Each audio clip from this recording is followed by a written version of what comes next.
Hello, and welcome to the increasingly inaccurately named Two Devs and a Dude podcast. I'm Jay Kidd of Wraith Games, your wonderful, lovely host, and I'm joined today by... I'm Cajun. I'm host of the IndieView Podcast and a game developer myself. Recently became a master carpenter. Yeah, he did. I know enough to put my own ready-to-assemble cabinets together and hang them on the wall. All I can say is that man knows how to... I have to, damn it. All I know is that man can lay some wood, if you know what I mean. You know, yeah. But Yes, I am Grant McClure, founder of GameOver GameOn, Twitch person on Twitch, and the dude of this establishment. It's great. So you're on Twitch, huh? Yeah. It's twitch.tv/Brigadoon564.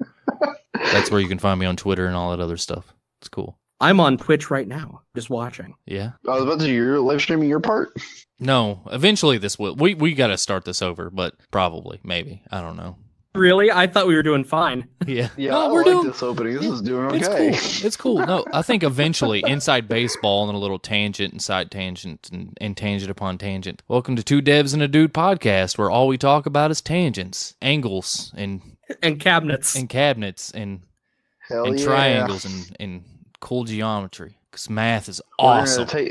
We're going to take on this old house for house carpentry and stuff like that. But we're going to do it in podcast form. We're not going to have any video for it. So you're just going to hear what Welcome to This Old House podcast. Today we're going to show you how to fix your plumbing. You got a clogged drain? Just listen in. Oh. Okay. Really just an ASMR podcast. You know, you just hear a bunch of sawing and like drains being relieved. Yeah.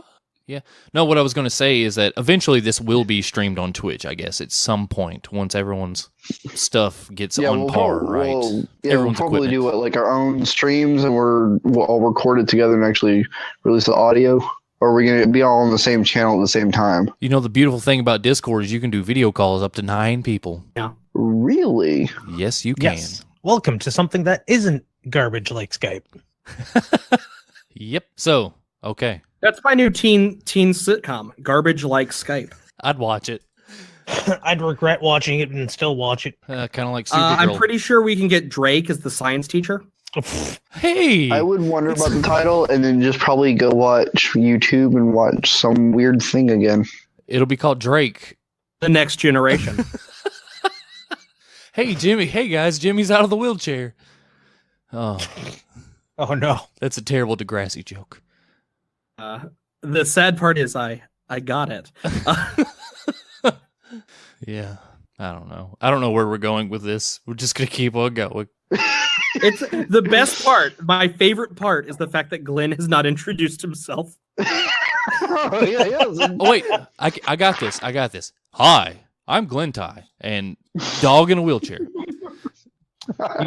You are definitely messing it up. Let me break this out. Get the ASMR. Hi, I'm Glenntai. You might remember me from Terminator 6. Where did my pants go? And also, the biography of Ron Jeremy. Man, he really let himself go, didn't he? Or you might also know me as Glenntai. Hi, I actually make a lot of music. I also stream on Twitch at the same name. You can find me on all normal digital distributors of music and the independent ones as well. I'm also working on stuff for Wraith Games. And now that my cover's been blown, dog in a wheelchair. No way, Deathclaw! Yeah, like these are just inside jokes, and everyone's like, what? Huh? Eh? Well, hopefully that 3-hour-long episode will see the light of day. Which one is the cover image for that one? Is it the dog in the wheelchair or the Moe Deathclaw? Doesn't it have both? Like, I specifically remember it being like, hey, surprise, we're going to give you a literal bukkake of memes just all up in there. Is that the collective noun? It's just like, yeah, it's a murder of crows, the thunder of dragons, a bukkake of memes. Oh, I mean, absolutely. They're just coming all over your face. MA rating. They just surround you and they just splash all over the place. You can't really do anything but sit there and just accept the fact that they sure do exist. and you can't get rid of it. Just hope no one's making a video out of it, or you're getting paid really well. Now that we've talked about our bukkake of memes, this is the PAX East special for 2018. Was it supposed to say "yeah" there at some point? I have no idea. I'm still just shaking my head at bukkake of memes. I'm just like, why? There's okay. Speaking of bukkake, no. Wait a minute. No. I did not sign up for this. No, kinda. We already covered our dating sim. Yeah, we already did that. Yeah, well, initial signs that this is going to be another 3-hour episode, y'all. No. I mean, that just becomes the norm. Now we know. Oh, please! And knowing is half the work battle. in the morning, though. I know, and it takes forever to edit because I don't edit full time. It's not my day job. Hey guys. Do you know what the best part of this is? What? A job. What? A job? We only heard the word a job. This is my job. I know. I know. Congratulations. You're living your dream. No. Okay, so okay, so yeah, you know what I was talking about. Speaking of the bukkake. mouth sounds after that. I don't even know how to react. Yeah. Well, there's a I'm just staring at my phone trying to figure that out. Hold on. Let me get to it. Okay, so there's this movie. This is a terrible movie. It's not very good. It's a teen horror thriller and also a music. And I cannot remember what the movie is called, but This sounds so bad it's good. It's actually really good. There's a line in the film that's in the trailer for that movie. If you watch it, if I could remember the movie, I would tell you, but I don't remember the movie. So they put on the Phantom of the Opera, but instead of that, they do it in a Japanese style. So the woman, the main theater director, she's like, okay, guys, we're gonna do the Phantom of the Opera, but we're going to do it in a classic Japanese style. And one of the guys raises his hand and goes, "Bukkake?" Oh my God! Yeah, and the internet has led us to terrible images and terrible representations of other cultures. Yeah, and she goes, "No, what are you talking about? No." What is it? Kabuki? Yeah, that's it. See, no, easily. Easily. Which still didn't make sense. It's both of it. Both of it's about a bunch of white stuff all over your face. It's very, very true. Oh my God. That's true. Welcome to the PAX East 2 Devs and a Dude podcast special. I have not been Will be for blood this episode yet. We'll be alienating the rest of our audience very shortly. I'm pretty sure my mom listens to this podcast. Not this one. Well, I guess we're gonna. Are we gonna start over? No. Oh no. We're taking this entire gravy train straight to hell. No more than 3 miles an hour on a rascal, though. I mean, just George Costanza way. I mean, if it is going to hell, at least it'll be delicious because it is a gravy train. We were talking about bukkake again. No. That's over. That joke has run its course. It's only delicious for the first 5 minutes until it gets cold. God. Oh no. You can't escape. We're going to escape it. So, Jay, how was good segue? How was PAX East 2018? If I could describe PAX East 2018 in one word, the anticipation's killing me. That word would be exhausting. Well, you're right. Isn't every event? Yeah, PAX East and very large events are their own brand of exhausting. For instance, the BCEC also dries you out. It's meant to just sap water out of you. And it's a nightmare to deal with if you're not constantly hydrating. We actually had 2 big cases of bottled water underneath our table. So yeah, it was bad. But the thing is that we do here at Wraith, we do about 15 events a year. And when I say about 15 events, I believe we did 16 events last year, 15 events the year before that, and 13 events before that. So just going to say 15. And this was... up until recently, I was going to say, this is the biggest event we've ever done. Except I found out something very, very interesting. And that is that PAX East is the biggest convention in America. And because something is the biggest something in America, that almost by default means that it's the biggest X in the world. What about PAX Australia, though? That's one of the things that I don't know about. PAX Aus might be bigger.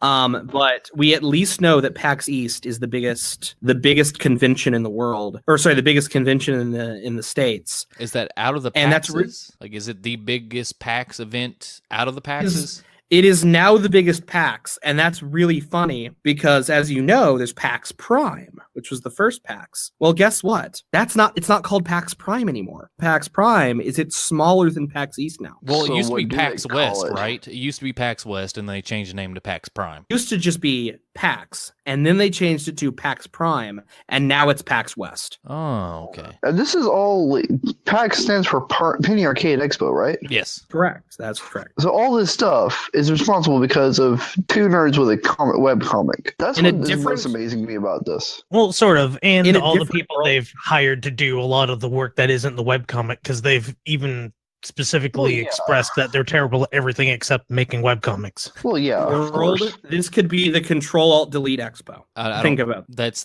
the webcomic they did, right? Or is Control-Delete like a subsidiary or a branch? Control-Delete was a different webcomic that was, for the longest time, considered Penny Arcade's biggest rival. Okay. You probably know it because of the Lost meme. Oh yeah. Yeah, the only reason why I know about the Lost meme is because of Natalie and Steve and Adam showed me when we went out to eat at that burger place during Lex Play last year. Oh, really? Yeah, I didn't know what it was, and then they were just like, "You don't know about the Lost meme?" And yeah, it has what the 2, 3, 4 or something like that, right? 1 and then 2 and then 2 in a different position and then 2 in a different position. Yeah. And then they were talking about the studio layout and how the studio layout, like Jay probably hid like some kind of Lost meme in the studio layout because like we had. You know, it's really funny. I didn't think anyone had caught on to me. Wait, what? That is, wow, Jesus! I really didn't think anyone caught on. So really, Wait, you actually hid a Lost reference in the studio? Can I say no now? Am I allowed to say no? You That- alluded Not with to any the possible absolute opposite. deniability. yeah, like the inflection in your voice goes to the yes, it's a positive that there is Can something. I just say I plead the fifth? I mean, I guess Okay, We all know so that's rich people speak for guilty, dude. I thought that Yeah. was white people speak for guilty. same. Oh wait. Same thing. No. somewhat, yeah. But yeah, so one of the interesting things about Control-Delete is the fact that Christy and I are both huge fans of CAD as it's called. And the dumb thing is that even when it was like the author, he's serious, just like out of nowhere. Hence where Lost comes from. And the thing is that I honestly, and this is going to sound terrible, the story was at its best when it took itself really, really seriously. And then at the end of the comic, spoilers, the comic's still going on, but at the end of the comic as we know it, it's erased.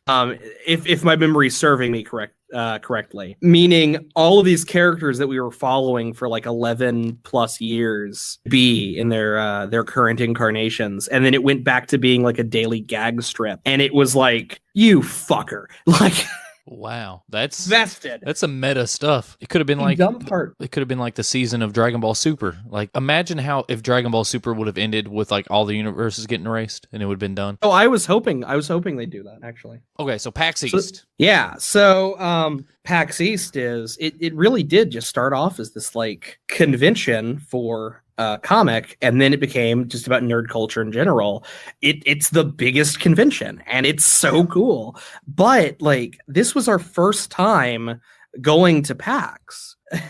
To say that this is the biggest convention we've ever gone to, a freaking course it is. You know, this is literally the biggest convention in America, and we were just sort of thrown into it. Not only that, this was the first year where it was 4 days rather than 3 days. Oh God, that's right. I forgot Yeah, it about was that. Thursday, That's Friday, terrible. Saturday, Sunday. I mean, it's great for them and it's great for anyone that likes it. But as someone that worked a lot of conventions, my first reaction is, oh no. Yeah, we like I spent a lot of time talking with other developers, and I'll get to that later, obviously, because it's a big part of my experience personally.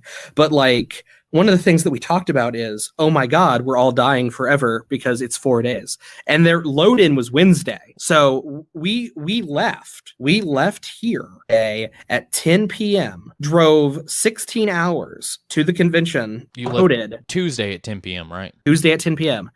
drove 16 hours, everything at the convention, then went to the hotel. Then the next day, Thursday, Friday, Saturday, and Sunday, did the convention. And then we arrived back home on Monday at noon. Goodness. What was I know.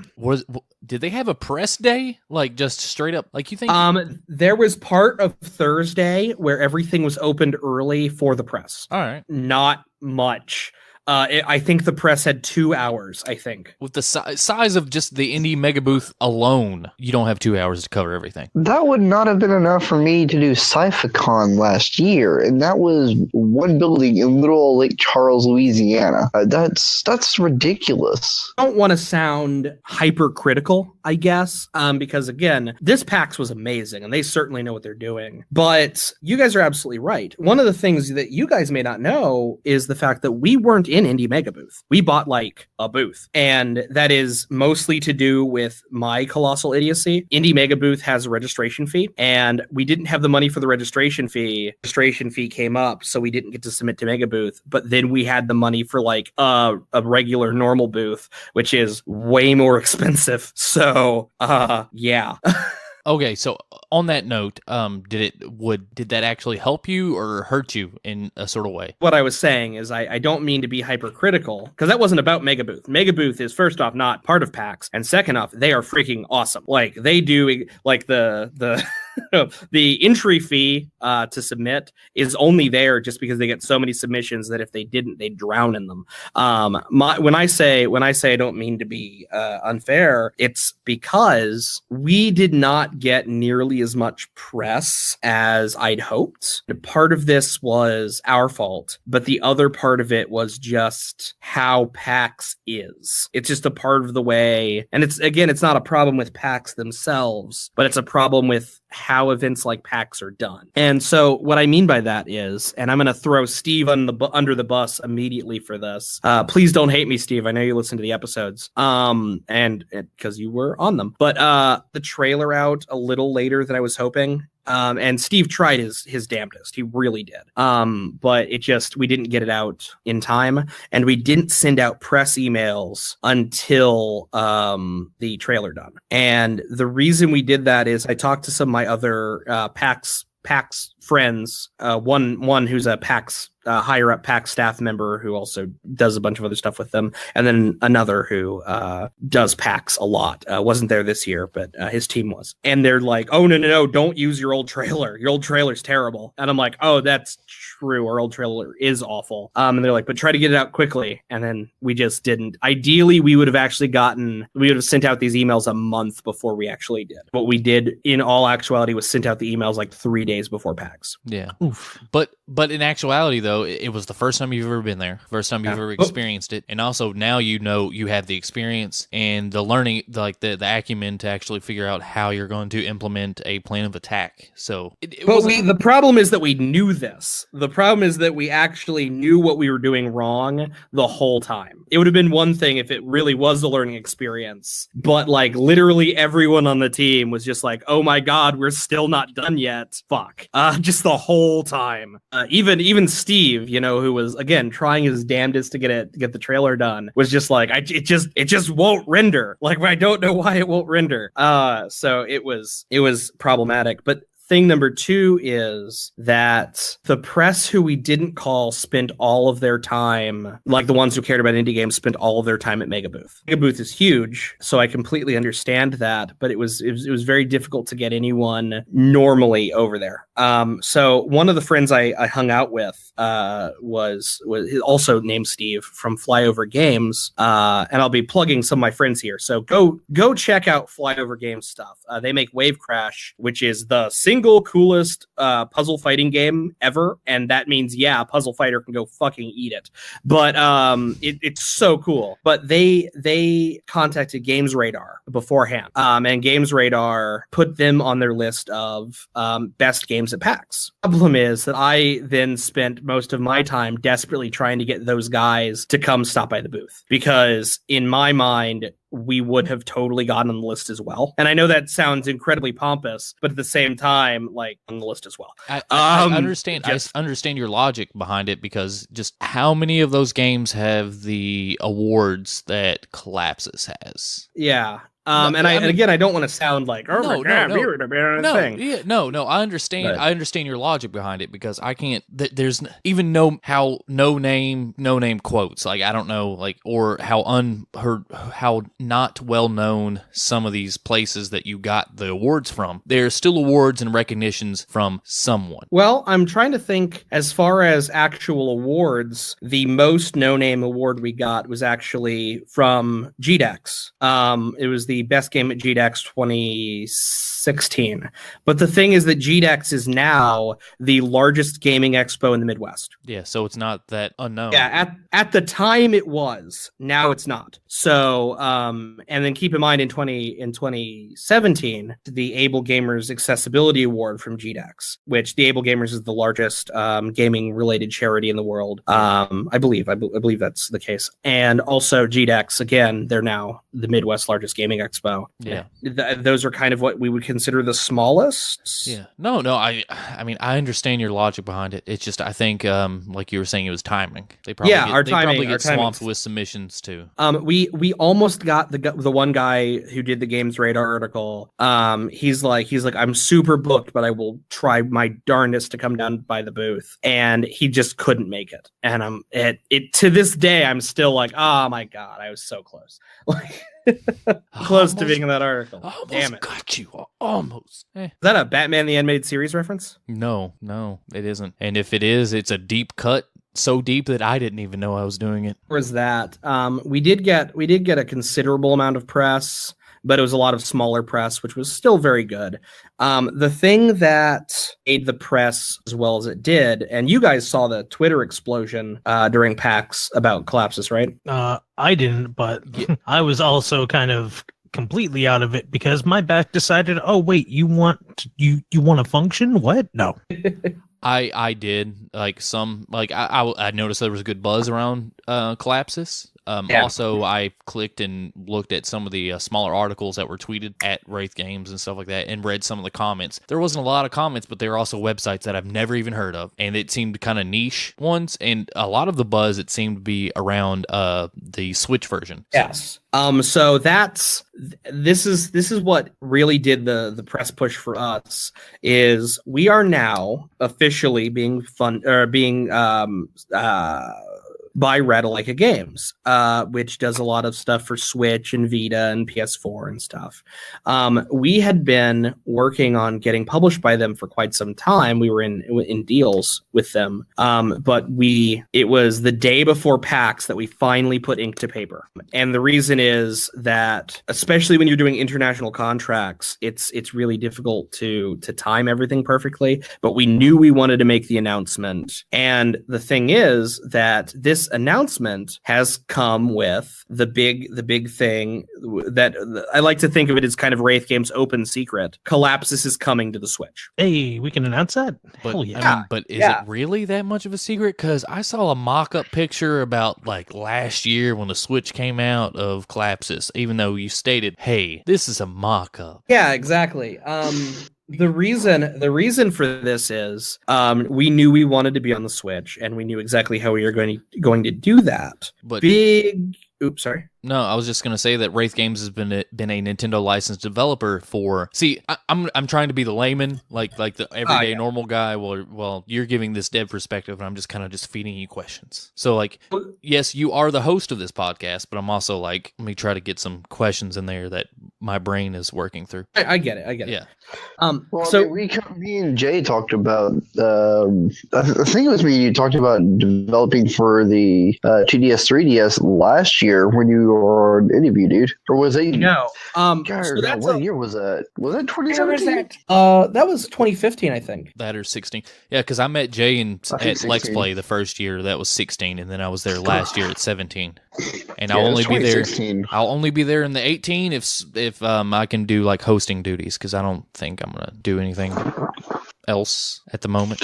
Yeah, so the thing is that we were Nintendo licensed developers, and still are, obviously, say, yeah, we're coming out on the Wii U, yeah, we're coming out on the 3DS, and that was no big deal. The problem is that we could never confirm Switch, to the point where we even asked, we're like, hey, when are we going to be able to get a dev kit? And they're basically like, eventually. And so one of the big problems is that you're not even allowed to Twitch unless there's a concrete yes. From Nintendo? From Nintendo. And that was a concrete yes that our publisher, Radalaika, was able to secure us the day before PAX. Oh, wow. That's a clutch move right there. They put out a big press release to everyone. And so our biggest piece of press actually came from Nintendo Life. And the thing about Nintendo Life is they are the biggest Nintendo publication in the world. I guess independent, other than Nintendo, because Nintendo publishes and distributes their own news and information. When I say publication, I mean like magazine, like the IGN of Nintendo, basically. But IGN used to be based in Nintendo originally, right? If I remember correctly, yeah. The history of IGN, it used to be something to do with like GameCube. It started, or something with 64, I think, but tangent. The thing is that after Nintendo Power died, Nintendo Life kind of became the big one. And so they latched on to Collapsus with that press release. And so we got a bunch of press there, and we had a whole bunch of other people taking this press release and tweeting it and retweeting it and stuff during PAX. And that was really nice. And then the press who came by the booth, we were able to, they were all very, very excited about it. And so they were tweeting and stuff. And so we were able to get on that wave too, which was nice. However, I feel remiss that we didn't get to have some IGN or Kotaku or Games Radar, someone like that, mostly because of our bad timing, but also because even when they were elsewhere, they spent most of their time at the mega booth. That sucks. Yeah, that does. Other than that, though, we realized on day one that we needed a bigger booth. Really? So yeah, you all had because of what? Of the amount of people that were coming by, or there were so many people interested in Collapsus that we needed double the booth space. Not only that, every tablet was always full. Okay. So you didn't get game news press, okay? But we got people. We got many people. Exactly. Okay, so who do you trust more, an interviewer or a journalist, a games journalist, or your brother who's a big, who loves video games, who was just like, man, who lives, I guess, in the Boston area or whatever, who takes a trip up to PAX. So, like, he loves video games so much that he goes to PAX East. And then he comes home and, like, tells their parents, grandparents, aunts, cousins, uncles, Pet Lobster, doesn't matter, that you all need to check out this game. This is really cool. When it comes out, it's going to be awesome. Let's see. I mean, who do you trust more? But who do But that's the average person trust more than either their neighbor or their family members versus a games journalist? For one reason and one reason only. By merely having the booth at PAX East, we would have gotten those people there. The fact that we went and the fact that we demoed the game that we demoed meant that we would have had them there.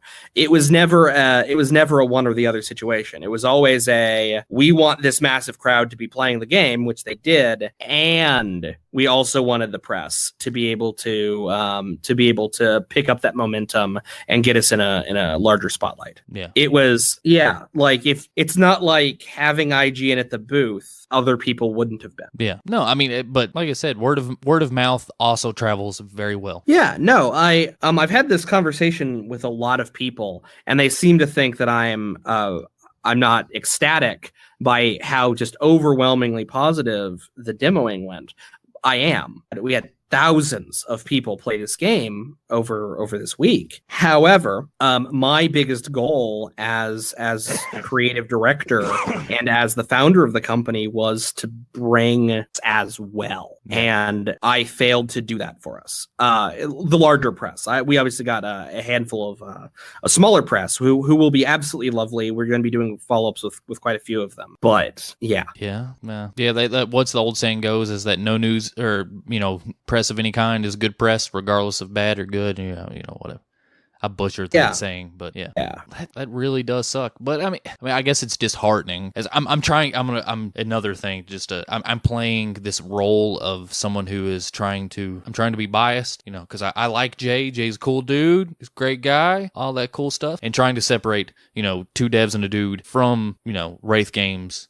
but also, getting his viewpoint and all that other stuff. Because this, in my opinion, I think this is good content. It's cool inside baseball because to get the dev perspective on how PAX is. But I will say one of the things I was happiest about, and I will not name names, but there was a particular group of individuals that I wanted to talk to, and I wanted to bring them a copy of the game to play it because there's a business deal that I wanted to hammer out. And when I came over without a copy of the game, they were super just like, oh yeah, sure, whatever. But I was able to come back over with a copy the next day and be like, hey, yeah, I would hate myself forever if I didn't give you this copy of this game to play. And they said initially they only had about 10 minutes to talk, and we ended up talking for 45. Nice. Yeah. To the point where the one guy's like, oh, well, we're going to have a problem here. I'm like, what's that problem? And he's like, well, I have a big old flight that I have to hop onto, and all I'm going to be doing is thinking about playing this game, and I can't.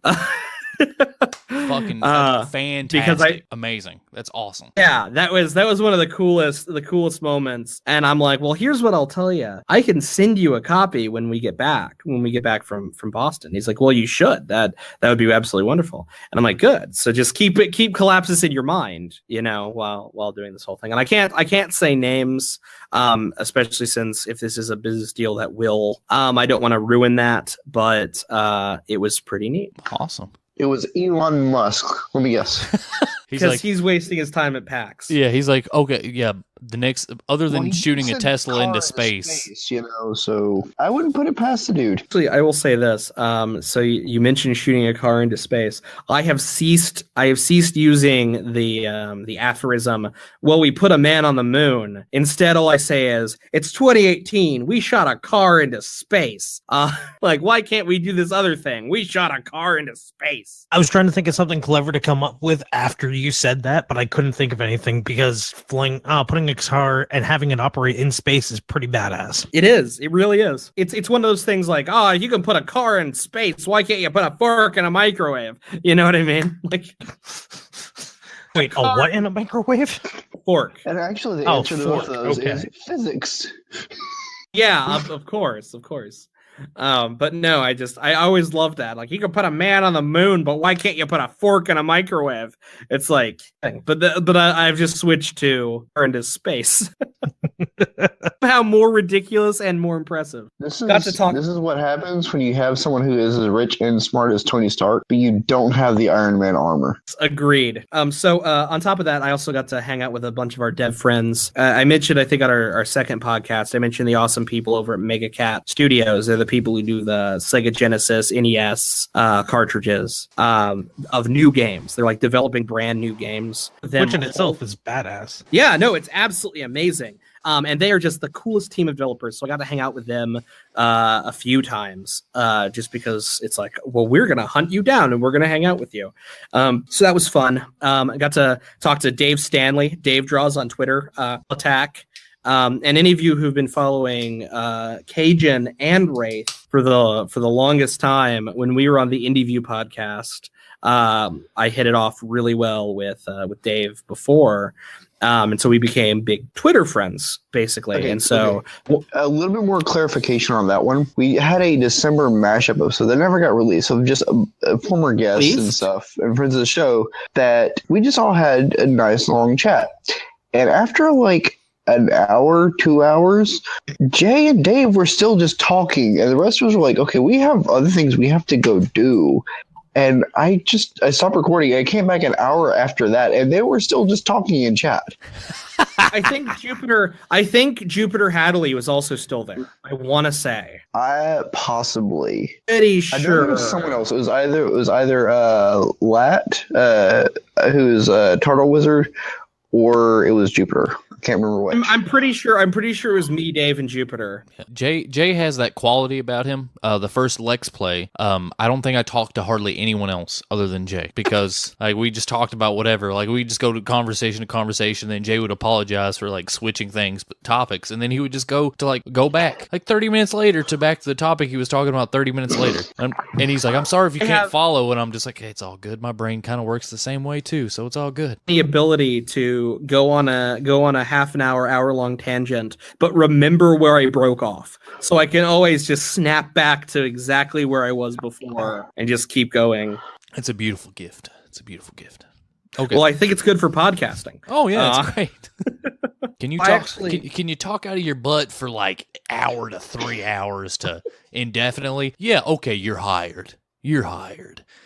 Try to be a great man on this particular podcast, but as anyone who's heard me on anything else, I just really weird, and I'll just talk for hours and then make the dumbest jokes, and that's how I am on other people's podcasts, but I try to keep a level head here. Yeah, it's okay. Just for those of you who don't actually know, I actually met all three of you guys because of podcasts. So Glenn, I met back in 2010, was it? And I'd say it was 10. First person to ever interview me for Wraith. Oh yeah, And forgot then all about that. Eric and I were doing interviews of all the guests and such. yeah, and the thing was that I thought you were the coolest dude, and so I spent the rest of that event, because we ended up hanging out for the rest of that event, Yeah, just we did. trying my damnedest not to make a fool of myself. And then I think I finally got used to you by the second year. And then I met Grant at Lex Play, just talked forever. And then Cajun. The funny part about Cajun was I sent him a message because he was kind of going in the same dev circles as me. And I'm like, hey, do you guys want to do an interview with us? And I remember this because you did death. I want you to know this. Your initial response, you were a huge dick. Wait, who? Yeah. When I first approached, and that's funny because you're basically a teddy bear. When I first approached you, I sent you that message saying, "Hi, we've done several podcasts before. We were interested if you'd like to interview us for your podcast." You were like, "Well, we're super selective with who we interview," and I'm just sitting there like, "Oh my God, what have I done?" Cajun, I didn't know you were a closet pretentious dick. Felt so bad. I'm trying to remember what the hell, because I know for a little while there when I was doing the show, like I was just getting like emails every other day, and some like through the Indie Game Launchpad.io website, because I have a submission form to request to be on the show. This was before Indie Game Launchpad. It was? I'm going to have to go back through our messages, man, because I genuinely... Yeah. I know I've done some messages like that for that reason, because like I had no way of like going through all the requests, and some of them were of course. I have game, please interview. That's all they said. Yeah. So, but yeah, I'm like, why in the hell would I have said something like that early on? Cause... I don't know, but I felt super bad because I'm like, oh my God, I just wanted to see if this podcaster wanted to do an interview. I didn't realize I was gonna like. Yeah. Let it be known, I am very good at shoving my foot down my own throat. Like, just as a forwarding for the rest of our friendship, and especially this show, I will say stuff that it may sound so damn bad, but it is like the farthest thing from me to intentionally be antagonistic, offensive, anything like that. I'm just genuinely whiffing what I'm saying, and my brain is just out in left field. Well, that was the best part. So like for the first episode, it was very similar to what happened with Grant and Glenn, where we just talked for way longer than we ever intended to. We hit it off super well. I think you were the longest episode I had besides that mashup. I think that's right.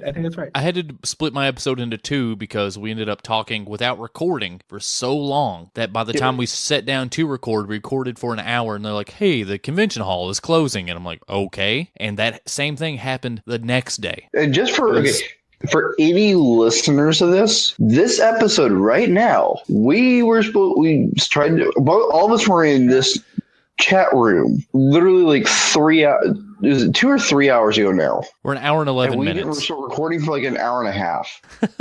Yeah, there was a lot of talk before the episode actually started, and I didn't even mean to do like a super big tangent. Now I just wanted to more mention the fact that I even leave off at. I don't know. Off at me talking with some developers. Yeah, you were talking to Dave, right? And then you, yeah. But I do want to say, because this whole tangent actually had a purpose, and that purpose basically was that I go to an event, and that is basically make friends with cool people. That the thing is that it's like, okay, I want to talk to press. I'm not going to just be like, oh, you should interview me. It's no, let's talk, let's become friends. And I do that with other developers as well. In fact, the reason Mark is our programmer for Collapsus is we met at an event and we hit it off really well. And so the thing that I like is all three of you guys off well with, and I don't think of this as a business thing when I'm doing it. I'm just like, oh man, I think I've made some good connections with people. You know what I mean? Especially if it was on air. You know, like press is a good thing. But then later on, you know, I'm thinking about the podcast, and I couldn't think of anyone better. I immediately like, oh man, I made friends with these people. They should totally be my co-hosts. And so I appreciate it. But by what you've stated so far, Glenn is still one of the coolest dude you've ever met. And I am slightly offended about it. Jackass, at least, Hashtag with the first impressions. I am at least cooler than someone that is a dick. So hey. The dumb thing in my mind about the whole Glenn situation is I know Glenn well at this point. I'd like to think, unless that's an illusion. I'm secretly a black market aficionado, yes. But I like to think we're pretty darn good friends. And there are still times when I don't want to send him a message because I'm just like, oh, I don't want to bug him. I'm so uncool. Like. Nah. I know it is completely unfounded, but it happens. I'm just like, man, I'm just going to let Glenn be. He's probably off like his stuff, and I'm just going to be here working on a game. That's cool. Well, if you ever feel lonely, Jay, you can always message the second coolest dude you know. Cajun. No, me. Hey, woo! I'll take what I can get. Oh, yeah, I'm just like, yeah, whatever, you know, I'll take what I can get. This day and age, I'm not choosy. I just don't. Oh, whatever. The only reason I'm not on Discord more, and this is knowledge for people who may not know this. We have a big Wraith Games Discord, and even though Cajun and Grant aren't official Wraith Games team members, you know, because that would require money. Still, you know, I do like money. Money is great. Who doesn't? We still have them on the Wraith Games team Discord with everyone else, and everyone just hangs out and tells jokes and has a good time and everything. Post pictures of death claws that are all anime AF. Exactly. The funny thing is, though, that I'm not on is actually just because I am too busy with Wraith stuff. So the Wraith Games message will be sent to me, and I'm like, okay, yeah, I could totally answer this important question about that people have asked me that it requires actual leadership to solve, or I could like do it 2 days from now after like going into some sort of art coma because I have to get like colorblind assets done, and so I usually choose the art coma, unfortunately. So whenever I message you, dude, and like you don't reply, I just figure that your hours are like 12 hours off from the rest of us again, and you'll eventually get to it, or you'll see it and you'll forget, and I'll just ask you later again. So I try to always have a response, except, and this is going to make me sound like a huge dick, but sometimes I will look at a question and it'll be so stupid, and I'm just like, I'm not saying anyone in particular, just people. There will be a question. It's me. No, it's me. And I'm looking at it and I'm like, me, except I haven't asked any stupid questions, or at least that I've known about. There will be a question so stupid where I'm just like, I'm gonna let this get buried, and hopefully no one asks me again. I usually try Joke's on you. Now that I know, just gonna keep tagging you on it. Yeah, I usually try to ask questions like this is all inside baseball stuff, and it is not even related to the PAX special, but it's all good. It's all good. But well, I think it does build up to what I was saying before about PAX. But keep going. Well, I usually try to. I know how busy you are. I know you're working on a game, and you've got numerous games, and you've got other games in the work, and you're trying to get Collapsus out, and that's what the world needs is Collapsus. They need it in their hand or on their TV or in their face. Hashtag play Collapsus or Bukkake. No, that's what we leave for after. Although they have to be of legal age and consenting. Also, I can't take part of it because not single. Yeah, no, I just wanted to do a callback to the beginning of this episode. Oh, I know. Yeah.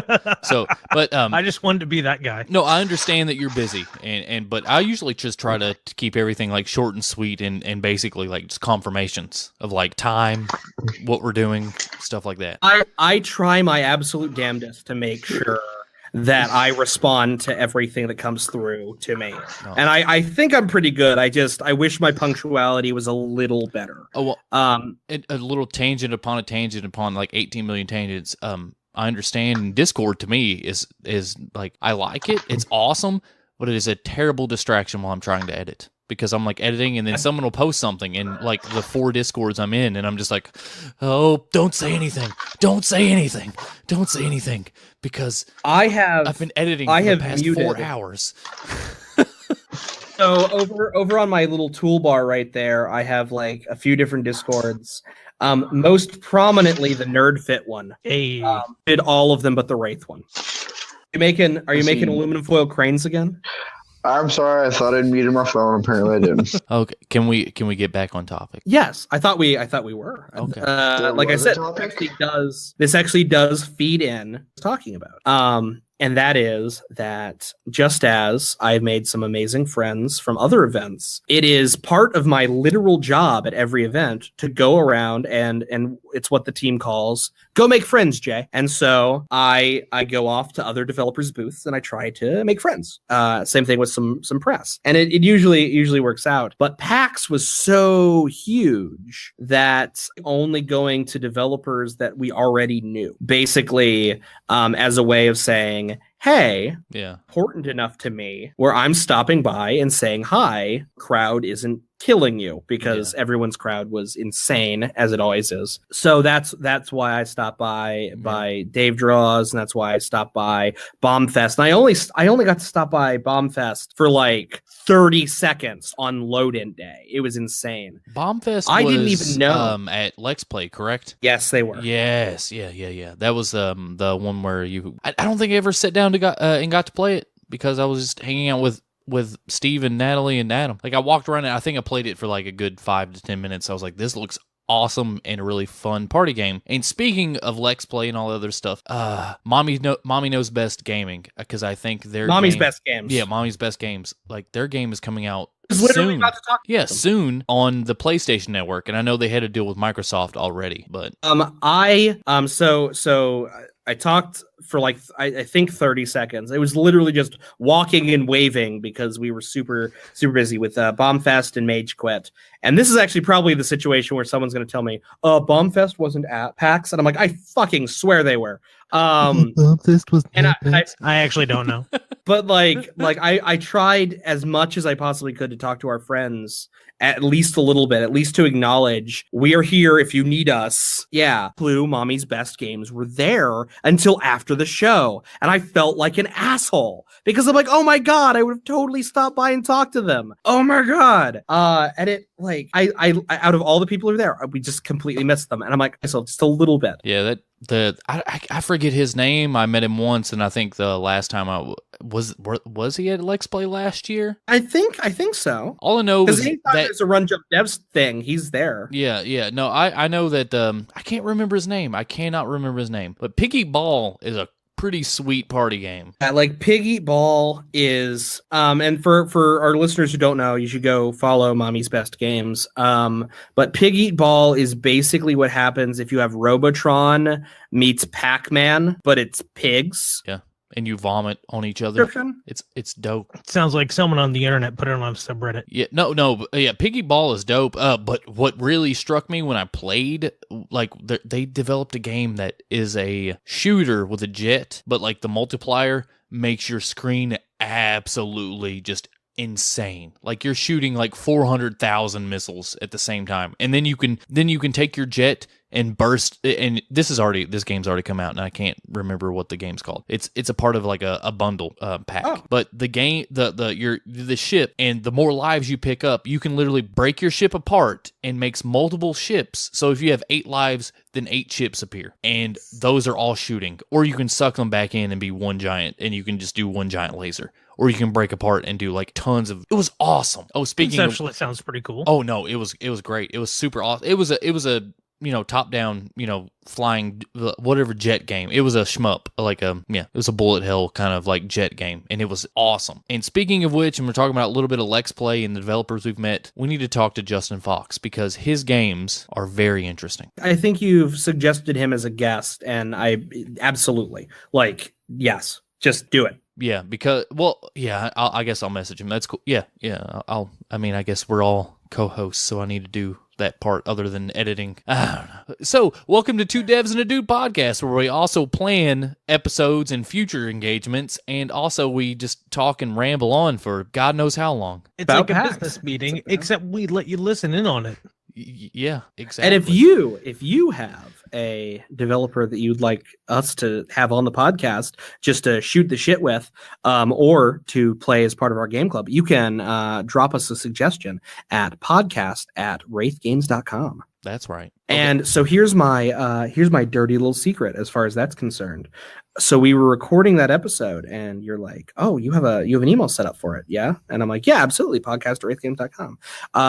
So during the time where you were editing and the time where like the podcast ended, which was like a day, I made that email address. Nice. Yep. That's cool. Excellent. So it was like, yeah, of course I set something up. I had not set something up at that point. But it's all good, Jay. Like I'm disappointed in myself a little bit of how long has taken me to edit the previous episode, and this episode is seeming to be a long-tailed, lovely episode as well. Grant, I still have an episode from IndieView that I have to edit and publish once I eventually find the hard drive that it's on. Yeah. So all right. Yeah. Just quick. Okay. So how was your first experience other than what you've already covered? Like, so it was great. It was awesome. Dry and painful. Okay. My first experience. Oh shit! You mean PAX? Yeah. How was PAX? Oh Jesus, we're. Oh god. PAX, like I said, the best way I would describe it was exhausting. There were people everywhere. It was just a sea of people. We needed double the tablets. We needed double the booth space. We needed to have more people at the booth, tending the booth. We also should have done our press stuff ahead of time. But at the same time, it was a wonderful, magical event. Yeah. And I definitely want to do it next year. It's given us the confidence where we're going to try, maybe not this year, but definitely next year for E3, just because it's smaller, first off. You gotta love that something we revered when we were younger is now smaller, and that feels both cool and really weird. Yeah, well, E3 is not a community event. It is now. Event. It's not. Well, it used to not be open to the public. It used to be closed and up for press only. And I believe is E3 like a full week event, because I think there's 2 days of press, and then I believe it's 4. I believe it's a 4-day event. I could be wrong. Yeah, like though. 1 day that's strictly press, and then the weekend it opens up to the floor, the public. And they started that last year, I believe. Okay, so here's the thing. So I've been following E3 for quite some time. The way it used to be a long time ago was it was open for fans when it first started. It was open for fans. And then for a little while it became more of a consumer-centric event. Not just fans, but actual consumers. And then for a little while it trended more towards the press and big releases. And then in its heyday in the 2000s, it was, like a full-fledged convention. Now in the 2010s, I believe, the aughts.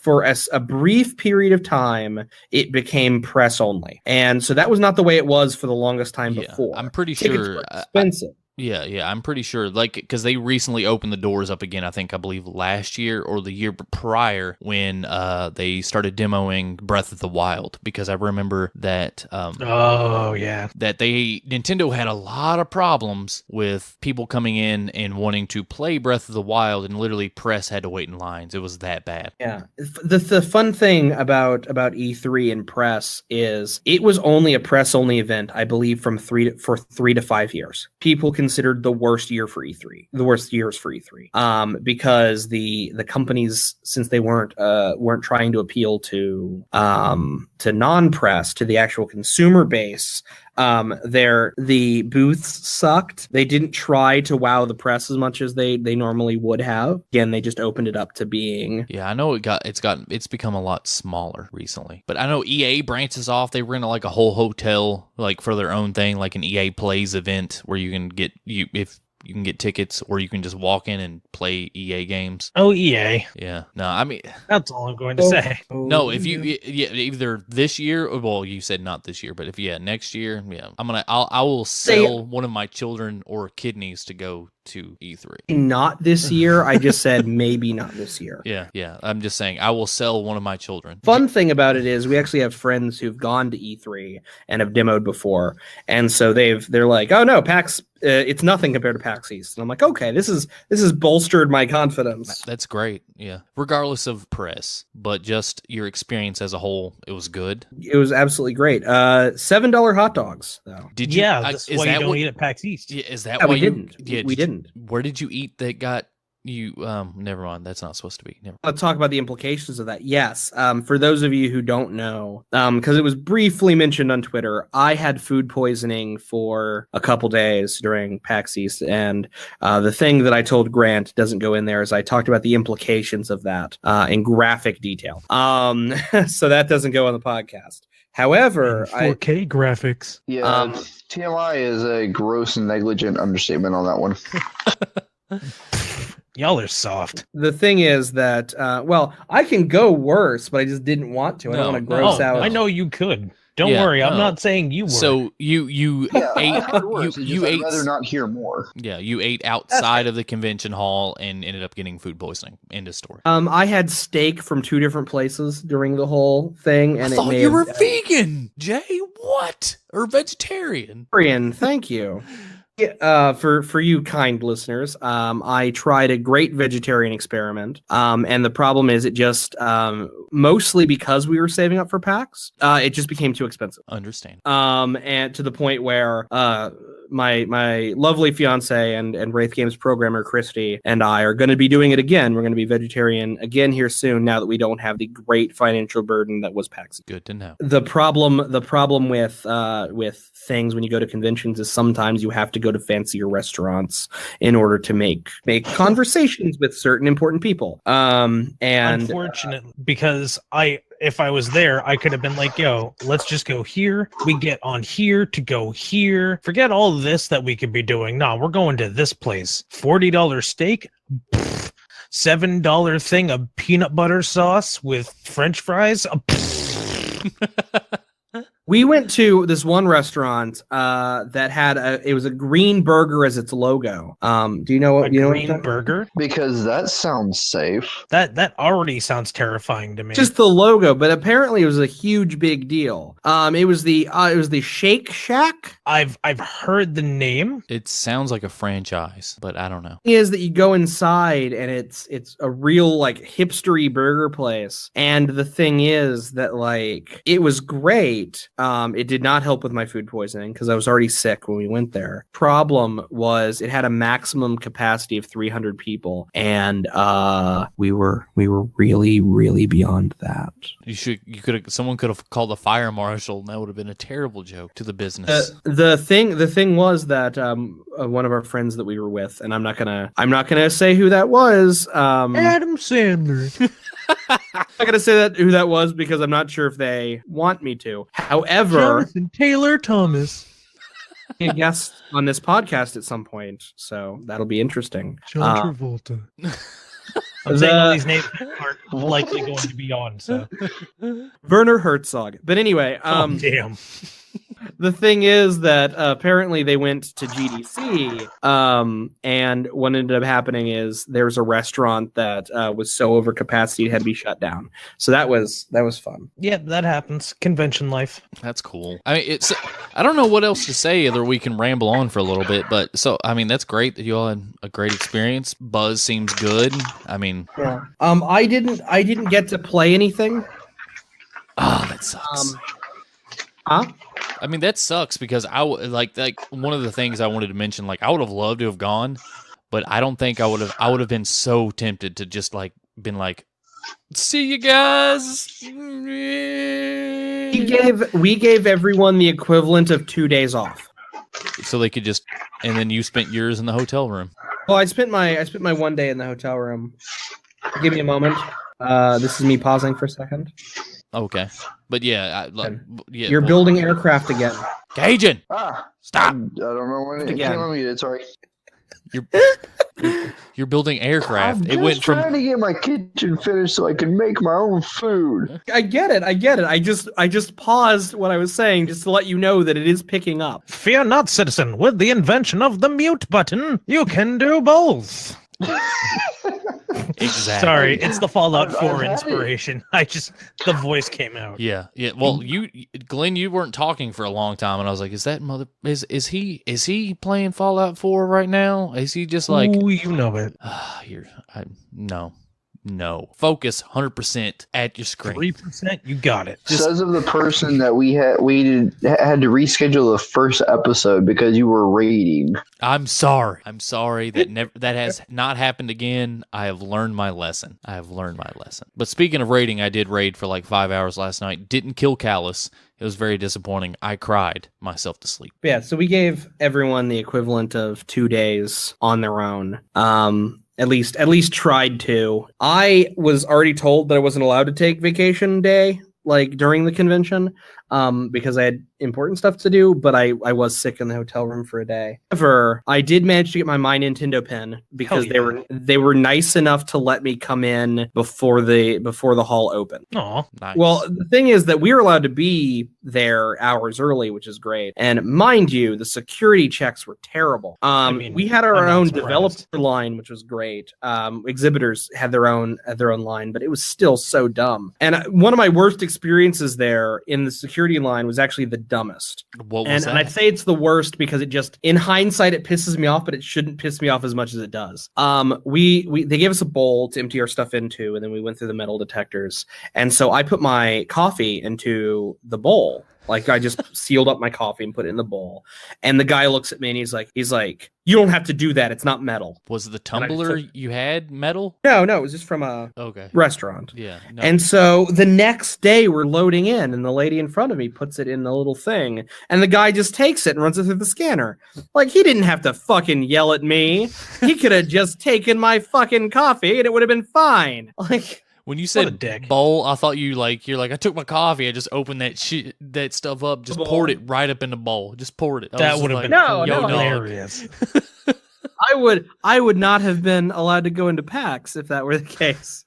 But it would have been funny, and if Vine was still around, it would have been great. Millions of views. He would have done it for the Vine. Yeah, did it all for the Nookie. But no, so I wasn't allowed to actually play any games, unlike everyone else. However, I did get my Nintendo pen because before everything was in, there were some staff members who were going to get their pen, and I'm like, oh, am I allowed to do this? I'm a developer. I'm like, of course. And so that was cool. I got that. And then I also saw the one game I really, really cared about, though I didn't get to play it and the rest of the team did, the new Soul Calibur. Yes. Oh yeah, we had a big long conversation that was unrecorded about Soul Calibur. For those of you who don't know, I often make the joke that I'm only good at one game, and that one game is Super Mario World. However, other people will tell you that I'm also good at Tetris. And then I also did a lot of stuff with both Halo and Soul Calibur tournaments back in high school. I can tell you who's observed those Halo tournaments. That is indeed correct. I suck at Halo. However, I do not suck at Soul Calibur. I just observed the Halo tournament. Oh, I was on a team, and I did a lot of game battle stuff as well. I was just bad at Halo. The last time I played in a Halo tournament, I was 18. No, I was 19, and a 12-year-old hit in. And not only that, but the crowd was cheering, and all I could say is, "But it's an M-rated game. He's not even supposed to be here." And then they booed me. Yeah, was it like Little Poison? I know there was like a really young kid who was like wrecking in Halo back in the day. No, this wasn't like someone important. This was a smaller tournament. Like it was like, and I'm like, he's 12. What are you doing? That's cool. I played Destiny with like a 12-year-old, and played Crucible with him, and he just was like, "Hey, you killed like 24 people and died like twice," and I'm like. I wish I was young again. I wish I had the reflexes. Just an old man. I'm just barely happy to get out of bed in the morning. A game that I am pretty good at is Soul Calibur. So they had Soul Calibur 6 there? They did not have Ivy in Soul Calibur 6. They did. They only had like 6 characters playable, and Ivy and Geralt and just weren't there. It's like they had made this build like months ago, and they're just now letting people play it. It made me so sad. Well, it was announced. When was that announced? Oh my god! I remember watching. It was when was that announced? Was it December? What? I don't know. Oh no! Yeah, it was. It was in December, and it was at the PlayStation Experience. That's where it was. That's what it was. But I'm like, we've seen Ivy. I think so. Yeah, or she should have just been in the demo. Yeah, I believe so. Yeah. No, yeah. It's not like she's not gonna be there. Yeah, well, she's immortal. So if you know the lore of Soul Calibur, she can't die. I very much do know the lore of Soul Calibur. However, she can die. But isn't she immortal? Like she's an alchemist and stuff, and she's like super old. So the daughter of Cervantes. But the thing about that is it's what we in the fantasy writing biz call functional immortality. Well, that immortality only means you don't die of age. You can still be killed by other means. I mean, immortality implies definition. Yeah, I mean, Highlander tells you that, and all you gotta do is chop their head off, right? Immortality does imply completely deathless. However, that's where the term functional immortality comes in. Functional immortality is all about I do not die unless an outside force causes me to die. An outside force being a blade or something. The cool thing about Soul Calibur is that in the way the combat works is they're not actually attacking each other with swords that hurt the flesh. They're attacking each other with swords that pierce the soul. So a fellow Soul Calibur combatant would probably not kill her. Someone with a combat knife probably could. Just like a real sword probably actually could. And there we have it. Knowledge I was not aware of. Oh, the thing is also, from everything I understand, this is a retelling of the first Soul Calibur. So it's a direct follow-up from Soul Edge.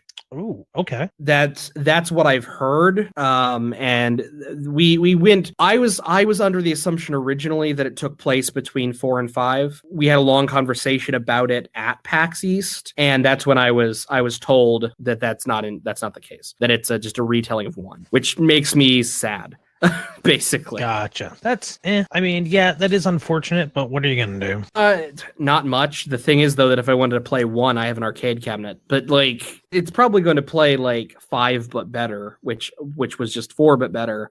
I don't know. I just anytime I see a prequel or a flashback at anything, I'm just like, oh man, I just wanted the story to march forward. I always feel like most prequels are lazy. But if it plays like, is it 4 the one where they did the customization characters? Because 3 was the special characters. No, that's 2. 3 was Yoda and Darth Vader. Yeah, and 4 was Yoda and Darth Vader. Yeah, 4 was when they introduced the special characters. Yeah, I have 2 favorite fighting games. It's 3, I guess. Virtua Fighter, Soul Calibur, and Super Smash Brothers. For special characters, all the way back in 2. No, like the custom characters. That's when they introduced like the story mode. Yours was in 3. Yeah.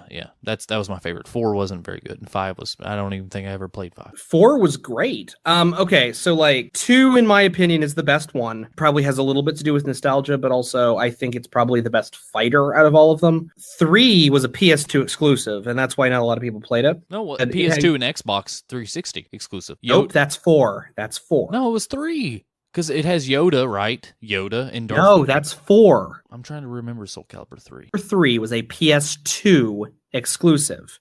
I don't think it had any fancy characters except that you could get all the costume pieces and be one of the characters from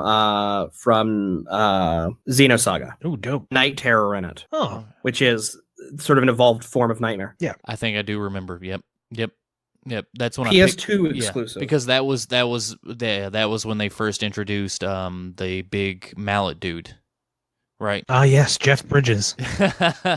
No, well, you had Nightmare, who was Siegfried. You had, but that's when after 2 they split him off because it had the Siegfried and Nightmare on the cover on 3. But it Siegfried and Nightmare. But it introduced whatever the big mallet guy is, who was like he was like Nightmare, but not Nightmare. Because Nightmare became good. There's Astaroth, who was in... Yeah, that's what I was thinking. That's in 2. Oh, I think I started... Also, I could be wrong. Astaroth might have even been in 1. I know I started, I think, in 3. And I played 3, 4, and then skipped 5. So I started in 2, but then I went back and played 1 in Soul Edge. Which, the franchise is real confusing because Soul Calibur 2 is the 3rd game in the franchise, and Soul Calibur 6 is the 7th game in the franchise. And that's not even technically true because there was a really good PSP game and a really shitty Wii game.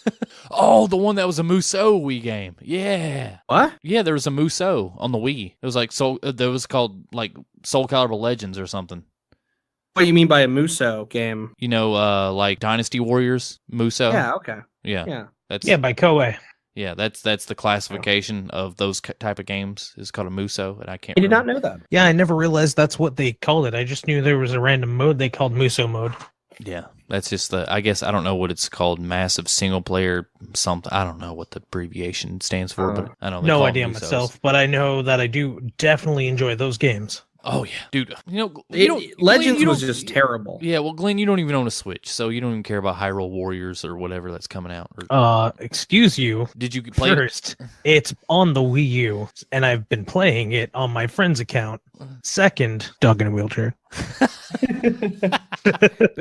But yeah, so Lost Swords was a free-to-play game that took place they made it after 5, and then I never played it, and by all accounts it's terrible. It's an FTP free-to-play. I think it's a Shattered Soul on the PSP. It had Kratos in it, which is don't even get me started. Don't even get me started about Kratos, and I'm so hyped for God of War, and by the time this comes out, So God of War comes out, scores are incredible, and by the time this drops, it'll be out already. So everyone will be raving and ranting and everything about it. So I'm super excited about the new God of War coming out. I can say that I saw some really cool stuff at PAX East for God of War, but at the same time, we've been at this for quite some time. It's probably a good time to wrap up this episode. Yeah. Okay. I'm right there with you. I don't know. I just don't have a lot to say about PAX. I'm glad that everything was good, and it would have been great to have other people's experiences on, but I'm sure they're busy and probably they're working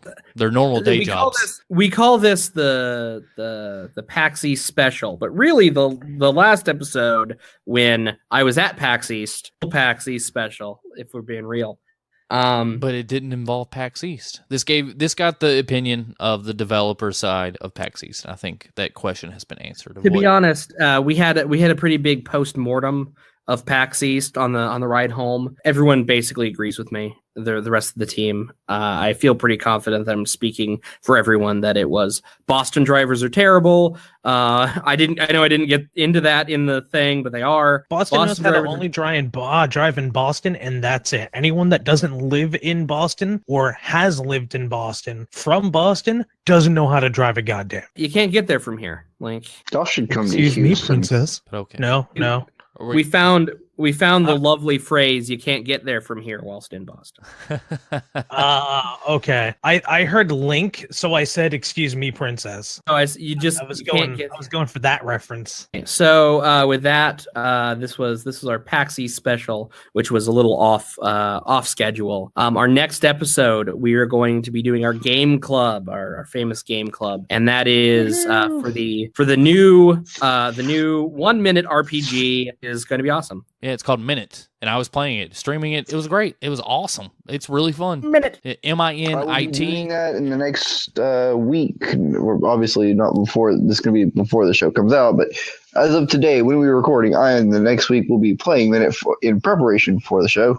Yeah, it is on PlayStation, on the PS4, on the Xbox, and also available on Steam. I think on all of those platforms, it is $9.99 if you want to purchase it. Playing it is on Steam. And yeah, if you want to purchase it, you can do so, and you can email us at what? podcast.wraithgames.com. At wraithgames.com. Yes, podcast@wraithgames.com for questions over that game. Have any other suggestions for news topics, special guests, or games that we should cover in the future? That's the same place, podcast@wraithgames.com. And then you can also get in touch with us via Twitter at Wraith Games. So, Jay, who are you again? I'm Jay Kidd. I'm the lead designer at Wraith Games, and you can find me. I handle the Twitter for Wraith Games, so at Wraith Games, and then on Facebook.com/Wraith Games, and also Jay@WraithGames.com is the email address. And I am, in closing, Grant McClure, Brigadoon564 on Twitch.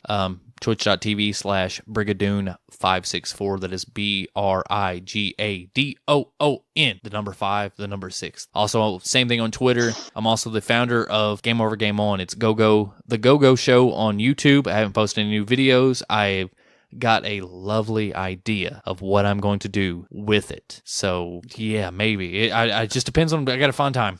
Because being a dad is hard and it's busy. We got lots of things to do. Plus this engagement in Twitch. So I'm a busy man. Like I said on Twitter, I feel like I got a whole plate, but I'm out of forks. I like that. Do you have a spork left? Nope, nothing. I got no utensils. I'm out. Like I got a big full plate of just juicy, delicious meat, vegetables, anything you could ever fathom, but nothing to eat it with. Little meat and 2 veg.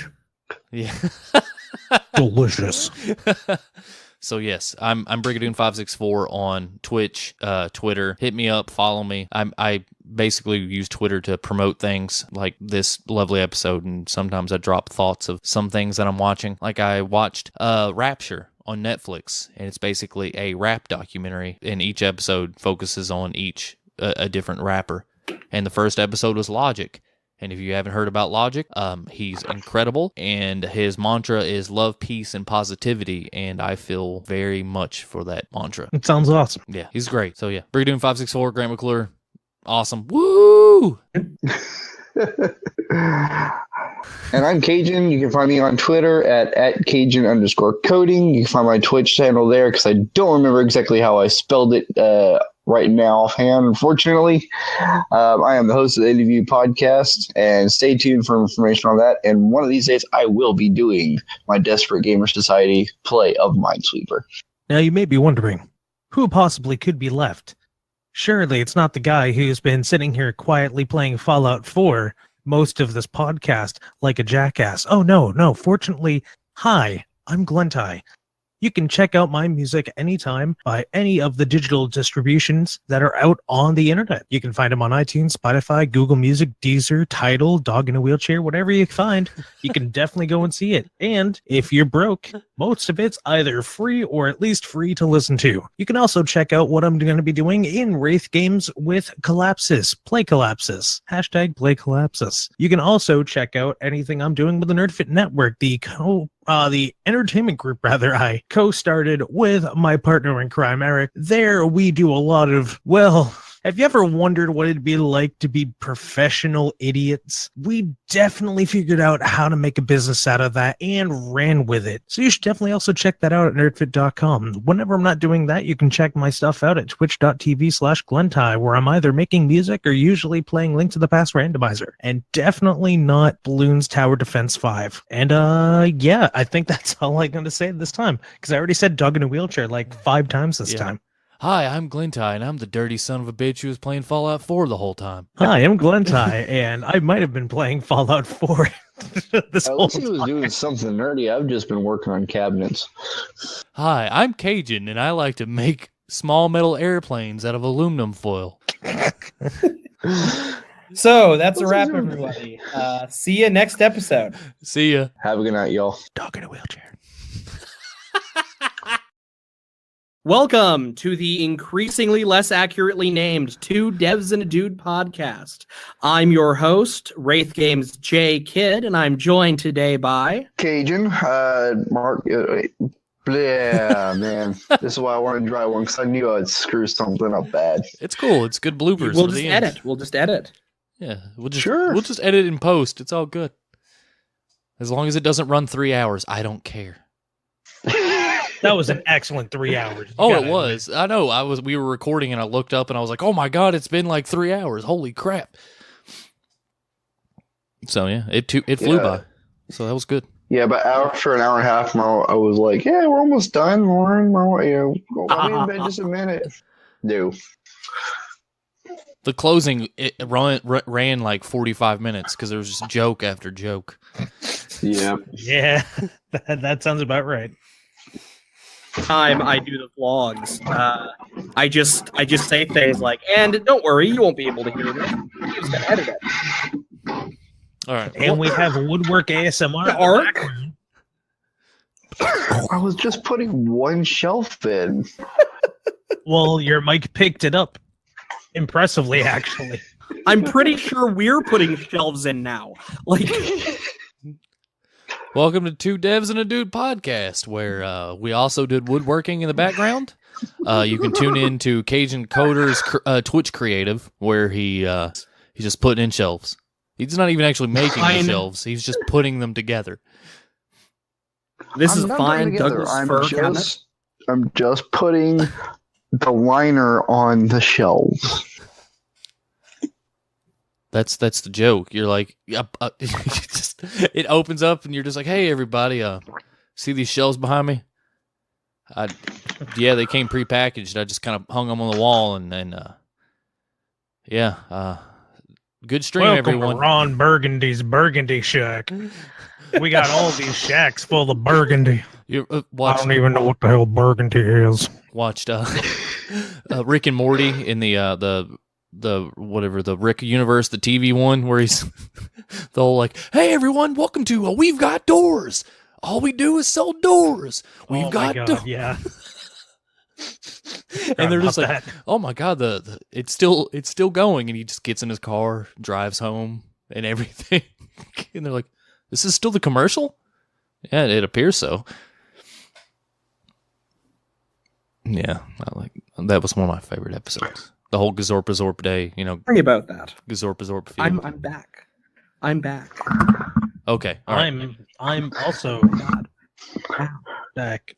Guess who's back? All right, well, I am on the couch now. I'm not assembling cabinets at the moment. Okay. All right. Oh, fantastic. So I'm ready when y'all are. 1, 2, 3. And I am Cajun at Cajun Coding or at a Cajun Coder. I'm going to restate that one more time.